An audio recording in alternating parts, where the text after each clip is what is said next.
nerds, what's up? It's time to give my overall season review for Amazon Prime's The Wheel of Time Season 2. Now, I know I've reviewed all of the episodes briefly, but I feel like those are a little different. One, because I mostly focus on being a resource to people who have either read the books a long time ago or are never planning on reading the books, and just kind of explain the differences. And it's also important to note that any of those reactions are gut reactions. Like, I literally watch the episode and then immediately film. I don't talk to anyone. I don't see what the fandom is saying. It is literally like my gut instinct reaction in the moment. So today, I have a little bit of distance. I've had some time to think about my feelings of season 2. And so today I want to present to you a more cohesive, thoughtful explanation on how I feel about season 2. First, season 2 is an improvement over season 1 in every possible way, period. Let's get that out of the way first. But my thesis statement for the whole of season 2 is this. While I think the show had some incredible and emotional individual moments, the narrative as a whole, as an arc, is still struggling. Sloppy storytelling and dropped character arcs are just preventing the show from being as great as I think it could be. Honestly, separating my feelings on whether or not this Wheel of Time is a good adaptation of the books or not, a lot of the problems I'm finding with the show are problems I have with a lot of TV I watch that aren't even adaptations of anything, just problems I generally have with TV. So today I'm going to talk about the things I really liked and worked for me, and discuss the things that I don't think worked on overall character arcs, and also show how I personally feel some very small tweaks to the show could have vastly changed the overall story by doing a little fun thought experiment on a season rewrite. See ya after the jump. Okay, let's start with the things I really liked. As I said in my thesis statement, there were so many individual moments that I thought were very emotionally moving and just really nailed. My personal highlight of the season was Nynaeve's acceptance test. I love this on every possible level. I think Zoe Robbins absolutely killed it as Nynaeve this season, and I've talked about this in my other episode reviews, but even in small moments when she is not speaking, I felt like she really encapsulated the character this season, and I was really blown away. What I love about the acceptance test is that the tests are different than what's in the books, but different in the way that makes complete sense for an adaptation. It kept the heart and soul of what the acceptance test did to Nynaeve as a character, but also making it more interesting and more fluid for a TV audience. I think it's kind of a masterclass in this show of how you can remain true to the feelings of the book, but change it for an adaptation and TV audience. It was my favorite part of the season, hands down. Now, there were other things that I think worked very well in the similar vein. I thought the way they adapted Egwene's journey with the Adam and Soldam and as a Domine, fantastic. I think most people agree with that. Her performance was gut-wrenching and extremely emotional. Again, different than the experience in the book, but did it get to the heart of the matter? Absolutely. And in a way that was more interesting for TV viewing? Absolutely. Another highlight for me was Lanfear. It's interesting. I didn't really love, and I'll talk about this later, how she was introduced in the season, but man, she totally sold the character. And one of my favorite things about Lanfear in the show is that in the books, personally, I never believed Rand would follow Lanfear. Just like the way her character was, I never truly believed it was a threat. In the show, Lanfear feels like a real threat. She feels very convincing. I understand, especially in the last few episodes, why Rand might believe and follow her. I really loved him going to her for help. I know that is not in the books. I thought it was fantastic TV. Was super into it. In fact, overall, I find that the show has done a fantastic job on the villains. Ishmael, Lanfear, and Liandrin were super fleshed out characters and some of my very favorite to watch on screen. Liandrin, I know I was kind of critical of the whole son storyline in season 1. It didn't make sense to me, but it worked super well for me in this season. Or maybe it was the beginning of the season I was skeptical of it. But again, I am willing to be sold on something, and I felt that the scene with Liandrin and Lanfear was super emotionally charged and helps you understand why Liandrin may be a villain but also very sympathetic. it just worked for me, and I feel like the way they are developing those villains just makes the show more interesting. If you were following along as I watched the show, you'll know that I struggled in the first half of the season with a lot of wasted time, and particularly I thought episode 4 was pretty boring. However, ironically, after I said episode 4, man, this is boring, it turned around for me. Episode 5 was better, and then episodes 6 and 7 I thought were really good. Those are my favorite episodes of the season. Now, episode 8 didn't work for me, and we'll talk about that later. It's kind of a bummer that they didn't nail the landing for me personally. They kind of have an issue nailing the landing, in my opinion. But episodes 6 and 7 I thought were pretty good from start to finish. Good pacing, good character development. I thought they really hit their stride there. Overall, you can kind of see a theme. Again, really great individual storytelling moments. It's when we get to the wider character arcs that I am struggling. So moving into things that didn't work for me, when I ignore the adaptation of it all, I start to notice that my complaints kind of fall into that single box, which is there's just a lack of coherent storytelling and just a lot of time wasting. We only have 8 episodes. We don't have time to waste. If you watched my video on efficient storytelling on Andor, if you're tired of me talking about Andor, you should leave my channel. I'm gonna talk about it forever. I have a video about that and about how efficient Andor is about selling its characters, and the Wheel of Time could really learn from that because they have so many characters that they need to get things across about. Character arcs are just constantly abandoned, and lore that is set up within the show, so I am not talking about book lore, lore that is set up within the show is just ignored for no reason. So let's take some overall examples of this. First, let's start with Perrin's storyline. A big part of Perrin's storyline in season 1 was that he killed his wife and then was kind of, talking to the Tinkers and figuring out, like, should he take up an axe or not? Like, that whole push and pull. Completely disappeared this season. We have a couple mentions of his wife, but very briefly and really have no bearing on his overall story. Once again, if you're gonna fridge his wife, let's do something with it. And Perrin didn't grow at all this season, to be honest. Like, other than he learned his wolf powers, what kind of character motivation or growth did he go through? Not a lot. Rand's power ability is another character arc that really bothers me because he goes from like not being able to do anything with the one power or not knowing anything about it to being very meticulous with it, being able to cut Moraine's shield and kill Turok. I do think that scene was great, by the way, but I'm going to talk about how that scene could have meant more. It's just, how did we get there? There's a lot of unearned power, again, because they're not completing a character arc. Nynaeve has the same thing. Now, I loved a lot of Nynaeve moments in this show. I just spent a lot of time talking about it. But where is her character arc? They set up this whole thing with Nynaeve and Leandrin, and it is completely dropped in the last half of the season. There wasn't even any sort of catharsis there. Additionally, in season 1, we see her get extremely angry over Lan getting injured and doing a huge blast of healing power. And apparently that was just to make the Dragon Reborn kind of mystery fun, because it's not seen anywhere here. Like, at the beginning we show she can't channel unless she's angry. It's this whole thing with Leandrin. Where is that again? In the last episode, I was shocked. She doesn't heal anyone. She never channels again.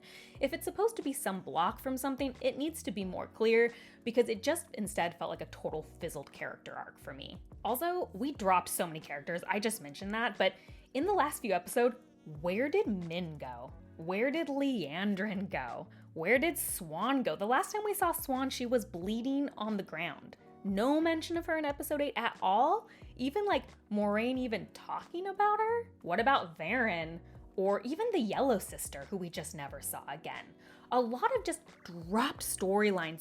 The season set those things up, and I understand we have more seasons, but you want some sort of movement on those. You need to see a couple, especially Leandrin. We needed to see her again, I feel like, based on how much she was set up in the beginning. I'm gonna go down just a quick list of dropped lore moments. There are a million, to be honest, but these are just a few that I remember in the last couple episodes, because I didn't take notes and I should have on the first few episodes. But for example, in episode 8, we spend several episodes, very intense episodes, about how the Domine cannot hurt their Soldam. But then Egwene collars her Soldam when she's still collared. That would definitely be considered harming. The dagger, Matt's dagger, melts people until it doesn't melt people. Plot armor. Speaking of which, Loyal is dead until Loyal is not dead. The dagger is one of the biggest plot points that annoys me. Like, they're not consistent about it at all. Swan says Rand is unprepared and can be immediately beat by any Aes Sedai, and like how little training, how pathetic he is. But then a Forsaken just dies without doing anything. I know people are trying to make excuses for this, but this was really silly to me to have just a couple episodes before Swan totally dominating Rand, and then all of a sudden, Rand's fine with everybody. The Oath Rod apparently only matters if it's story relevant. We had a big dramatic scene about the Oath Rod between Swan and Moiraine, which I did like, by the way. But then we see Aes Sedai just breaking the Oath Rod all over the place, just harming people not in self-defense, doing it from very far away. You can't bring horses into the ways, except when you can. Traveling, you're just anywhere you need to be at any time. This is not honestly a big deal. I could totally forgive this one, like you need to do it, but it does make the world feel a little small. Anyway, there's a ton of moments like that break in show lore. That sloppiness always bothers me. I notice that on any show. If you're gonna set up rules for your world, it needs to be consistent, especially a magical world, because rules in a magical world is when moments become better, because a moment can't be difficult if you never know what power level someone has. A moment can't be overcome if at any moment the rules change. By being particular about your own lore, you're actually setting yourself up for better storytelling. One important thing I do need to touch on here before we move on is I need to talk about the show's refusal to let its male characters shine. By not allowing the male characters to do what they need to do, it is actually hurting the overall narrative, including the narrative of the female characters. I actually lightly polled my Instagram followers on this. I like to do this just to get a beat on what people are feeling. I told people to only respond if they had never read a Wheel of Time book and if they at least watched 3 or 4 episodes of Wheel of Time Season 2. I think 4 episodes were out at the time. I said they had to at least have watched 3 episodes. And I asked them a couple questions. What's Moraine's goal and what are our main characters' goals? I wanted to know if people understood it. I was actually kind of surprised. Most people got Moraine's goals. I'd say the vast majority said something about protecting the dragon, helping the dragon. It's about Rand. They might not have known particularly, but broadly speaking, they kind of understood. However, the one about the main character's motivations shocked me. At least 25% of the answer said, no clue. I have no idea what the main characters are trying to do. The other, I would say 50%, made a guess that in my opinion couldn't be considered right in any sort of way, like either how the show has set it up or how the book set it up. Only about 25% of people, I'd say, had any sort of idea what our main characters' goals were. The theory that I'm gonna posit about this is because they're not spending enough time on Rand. Rand is the Dragon Reborn. Rand is the whole point of the show. So if we aren't centered in what Rand is doing, or at least centered in understanding why Rand is a threat, the rest of the character arcs are going to suffer because they don't have a direction. Does that make sense? Rand is the entire reason we're here in the first place. So we need to examine in our other characters, how do they feel about Rand being the Dragon Reborn? How do they feel about the Dragon Reborn? Nynaeve, Egwene, what does it mean for them? Does it change why or why not they want to be Aes Sedai? Nynaeve went on this journey to protect Rand initially, and now she's in the tower, which she doesn't really want to be. How does that affect it in her feelings for Rand? I don't want my words to accidentally be misconstrued here. I do not think the female characters' story arcs need to completely revolve around Rand. Hardly.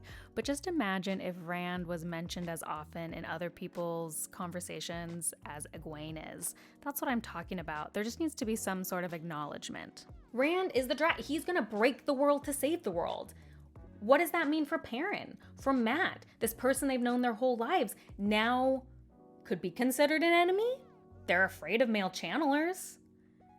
I feel that if we had focused more on the relationships between the main characters and the depth of that, besides just focusing on Rand and Egwene's love story, it would actually give the whole story more cohesion, because that's what it's about. And this doesn't mean taking away from the female characters. You could have honestly the same exact trajectory in the season of the female characters, but by giving Rand more story and just sometimes mentioning that happened, the whole point of season 1 happened, I think character motivations and actions would just make more sense. I can't help but think that this is actually just a super misguided attempt to make the female characters stronger. There's a couple things I need to say about that here. First, I cover this in my strong female character video. If you're interested in this topic, just, it's a whole 15-minute video on that. I don't have time to discuss it here. But one of the biggest flaws I see is when people feel like they need to reduce their male characters to make their female characters seem strong. You can have both female and male characters as strong characters equally without taking away from the other. Two, although many fans talk about the women and men issues in the books, I think it's often been misinterpreted if you haven't read the books.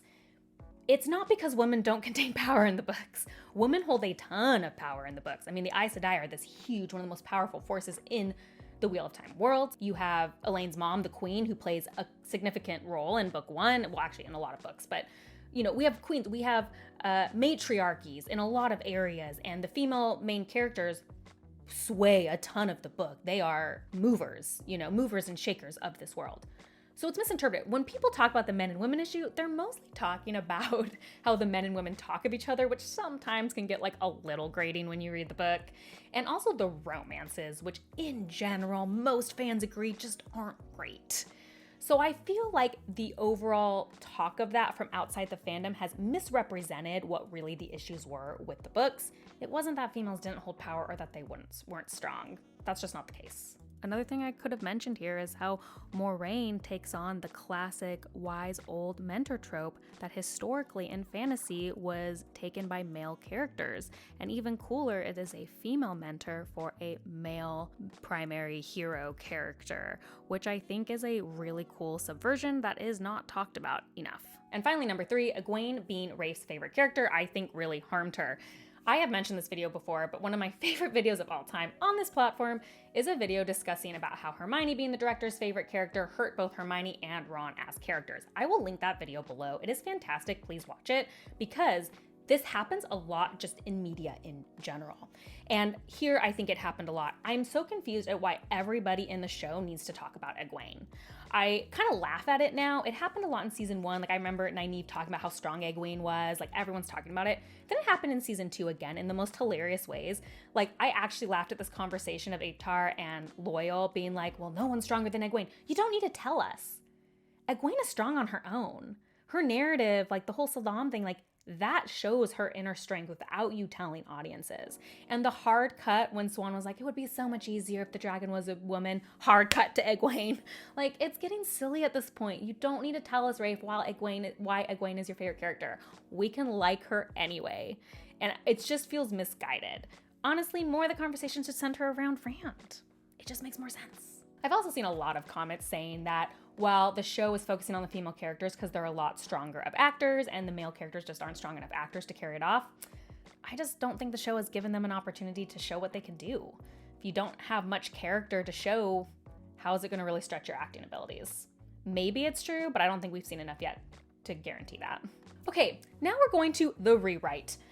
I did this last season. As a reminder, I do not think I'm a better writer than anyone. I do not think I should be a screenwriter. However, I want to do this to show that with a few little tweaks, I think the season's overall trajectory could have made a lot of sense without changing much of the main character beats they wanted to tell. If you are a book fan, this rewrite might upset you because it is not my intention to make it closer to the books. My intention with this is just to make the story they told more cohesive, to show how very little character choices can give less sloppiness and break less lore and keep the show that they wanted to tell. With season 1, I only rewrote episode 8.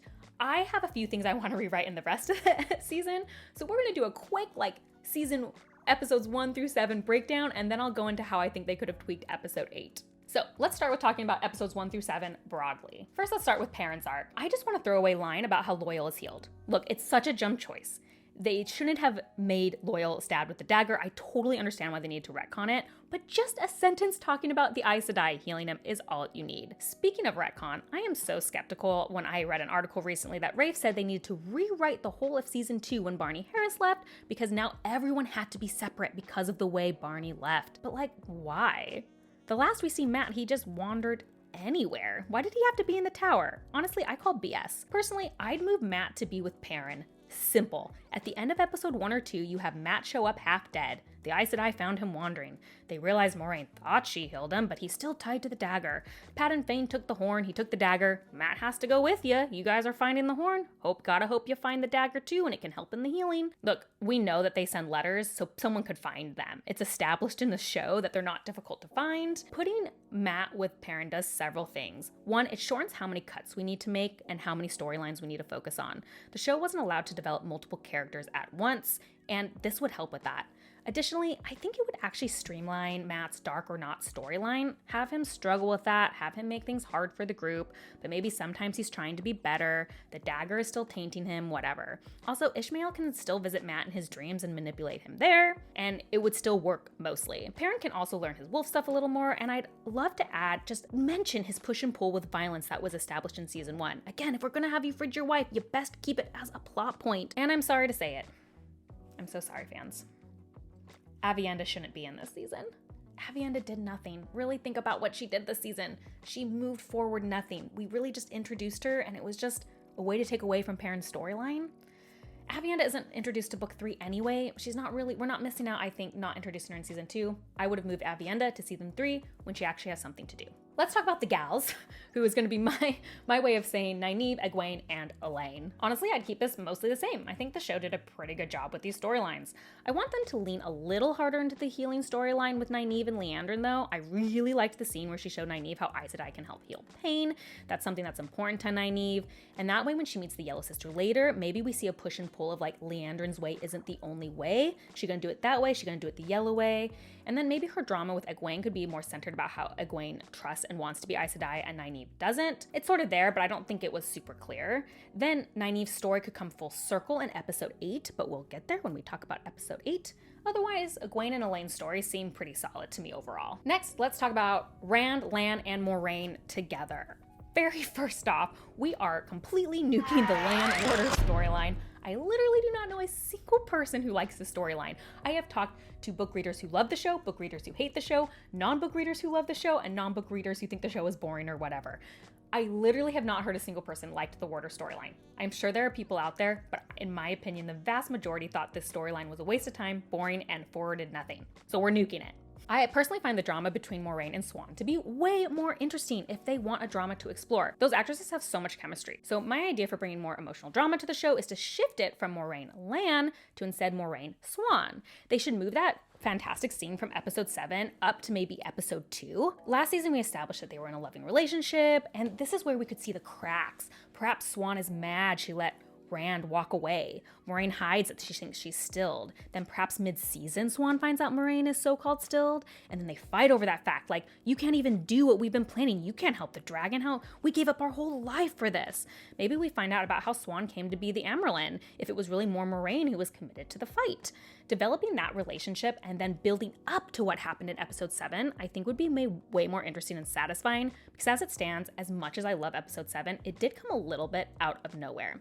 If you wanted, you could still bring Moraine's family into it, but I'd lean heavier into Moraine being a good sister before hearing the prophecy, and then ghosting after, and then now being kind of rude because she's stilled and can't even do this thing she gave everything up for. Having her be a jerk before the prophecy doesn't kind of accurately represent the change that overcame her. Again, just a cleaner character arc. Lan and Moraine can also fight, by the way. This can be a big stress on their relationship, but just like to a lesser degree where you understand that Lan and Moraine, and Lan particularly, is trying to help Moraine through this. And that way Lan won't be like utterly useless. And we'll see why Moraine leans on and needs Lan so much. But don't worry, I have more for Lan to do as well, but we need to talk about Rand first. Rand and Moraine, in my opinion, need to reunite sooner in the season. Lanfear was the highlight of the show for me in the back half, but I think they totally wasted her in the first half. I'd like to see a little bit more about how and why Rand was attracted to Lanfear. They made it all about sex, and it just was really boring to me. Let's see Lanfear being sweeter and also more manipulative. Let's show the watchers how she's manipulative like she is at the end of the season.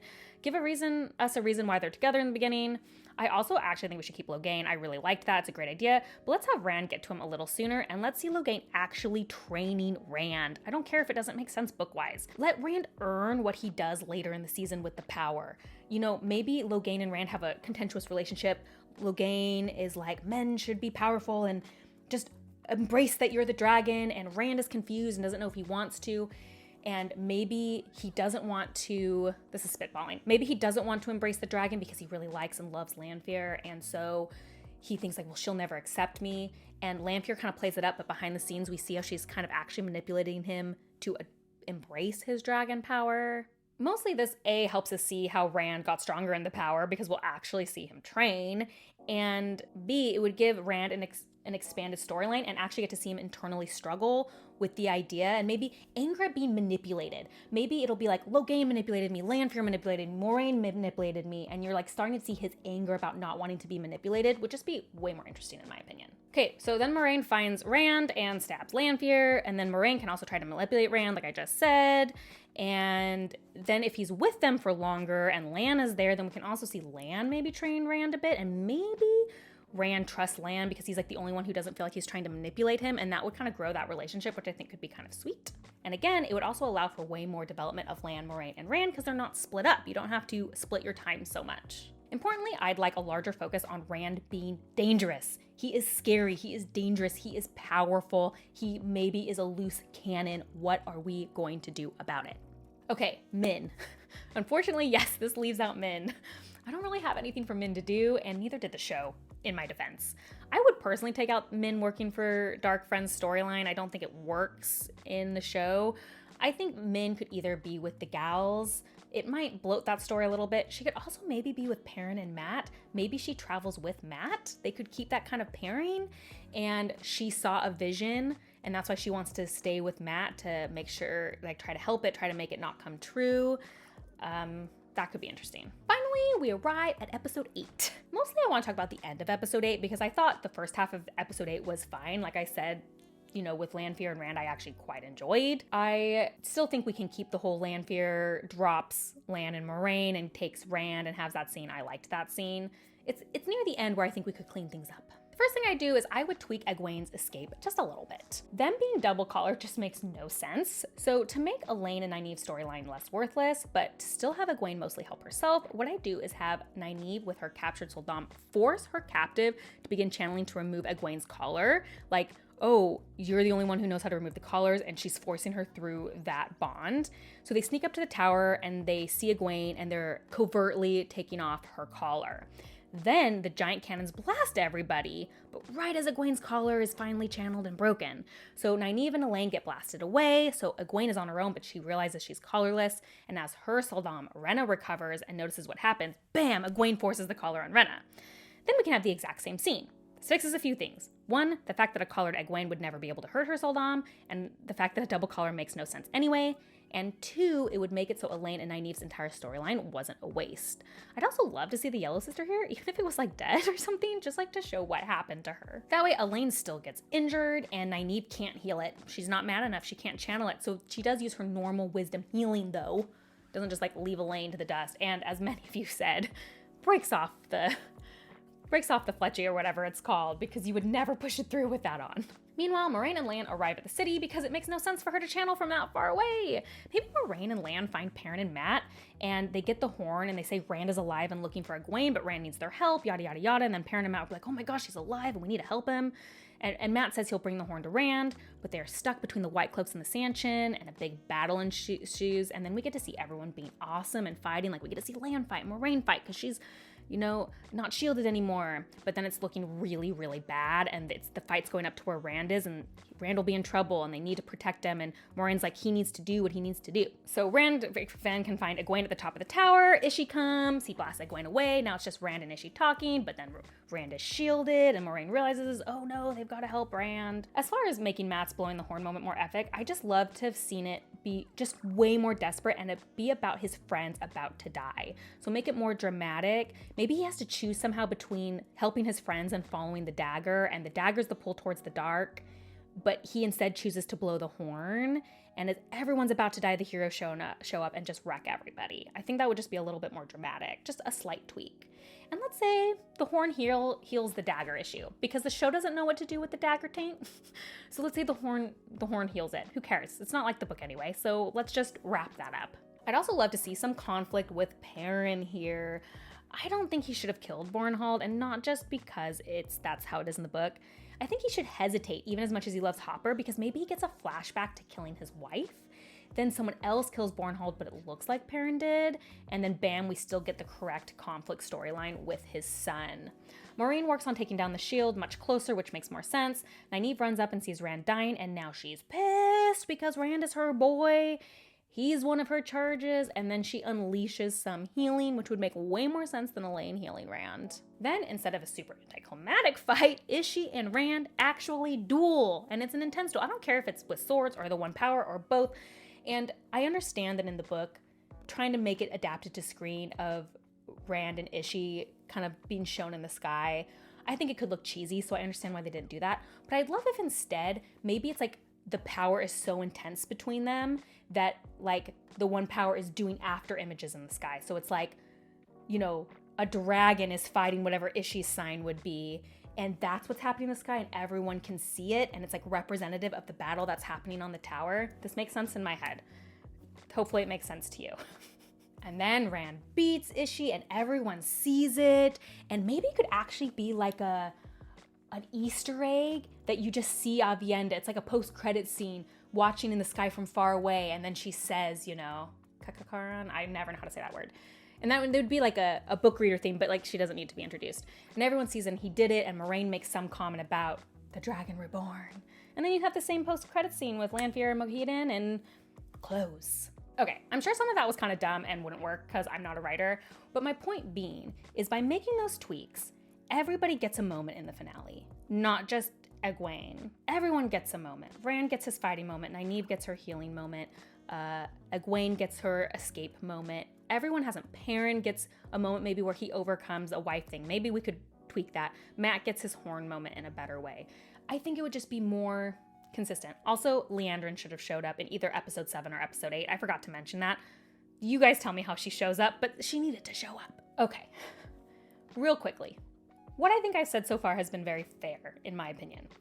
I have critiqued the show based on the show itself, what I did and didn't like about it, and how I think they could have done cleaner storylines.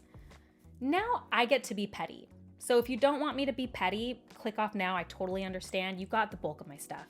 Now I get to put my book hat on. Now I get to put my book hat on and be extremely petty. One of my main complaints here is I do not like how the show relies on book reader knowledge while at the same time completely alienating us. My best example of this, although it happens often, is with the Heron marked sword. I did a little Instagram poll because all I could think of is, man, they love hard cutting to showing that Heron marked sword, but they have done nothing to explain it. So I asked, said, hey, what does the Heron mark mean? 79% of my respondents said, what's that? Or I have no idea, or responded with a wildly incorrect answer. Meaning only 21% of people understand at all what it's referencing. My personal favorite response is someone who said, well, obviously the Heron marked blade is the sign of a novice in the blade and that you're not a master. Doing a good job, show. It's just like, why put it in the show if you're gonna ignore it? This actually happens a lot in the show, where things that I just think don't make sense to just TV show watchers, because it's like they're trying to please the book readers without actually doing it. Also, my last petty thing is I absolutely hated how the Horn of Valere looked. I thought it was the ugliest thing on the planet, and I usually don't have that much to say about costuming or anything or props, but that was dumb and I hate it. Okay, thanks for coming to my petty corner. We're done now. Let's move on. So there's been some common excuses for the show, the biggest one being it's only 8 episodes and they need more. I do understand that. I think 10 or 12 episodes would help a lot, although they did waste so much time in the beginning of the season. I'm not exactly confident that they wouldn't just waste time with 4 more episodes. However, one thing that did kind of change my opinion on this a little bit is that I recently watched the One Piece live action adaptation, and it was such a good TV show. I cared about every character so much in that show, and they had a big cast to make me care about, and they only had 8 episodes. And when I found out how much of the manga that the One Piece live adaptation covered, I was floored. They covered a lot, and they did it in a way that made sense to me. I have never read or seen anything. I loved the show. I'm gonna go read it now. And also, I've only heard extremely positive things from the fandom, which means it is possible to have efficient storytelling in 8 episodes. One Piece probably would have been better with 10 or 12 episodes too, but they did it because it can be done. You have to focus on the whole rather than just the individual moments. So my overall thoughts. Season 2 was a huge improvement on season 1. I loved a lot of individual moments, and it was exciting for me to see some of those moments played out on screen for characters that I really loved. But overall, personally, they continue to be unable to nail the landing. Both episode 8s have been huge disappointments to me. It just feels like they don't understand clean storytelling or really how to finish an arc. Now, a little note to book readers. Do I want the show to be canceled? No. Do I hate the show? No. Do I wish it had never been made? Also no. To be honest, this is bringing the Wheel of Time to so many people. If you're upset about the show, just know that I get so many comments and DMs from people saying, I watched season 1 and I was interested, so I read the book series. In fact, I'll flash a message I just got recently here that made me so happy. After season 1, they read the entire series, and all these people are loving the book. Okay, it did what it's supposed to do. It brought the Wheel of Time to new people, and that is never gonna make me sad. Also, some of the performances have been incredible, and I'll always cherish getting to see those on screen, even if the show misses for me. Will I watch season 3? Maybe? Because of the writer's strike, season 3 probably isn't gonna come out for another year to 2 years. So I have a lot of time to get over my feelings of season 2. I think there's a good chance I will watch it, but perhaps not cover it any longer on my channel. Anyway, I'd love to know your thoughts. If you loved the show, I'd love to know your thoughts on my criticisms of the show, whether you think they're founded or not. If you hated the show, tell me why. You can just go for it in my comment section if it'll make you feel better.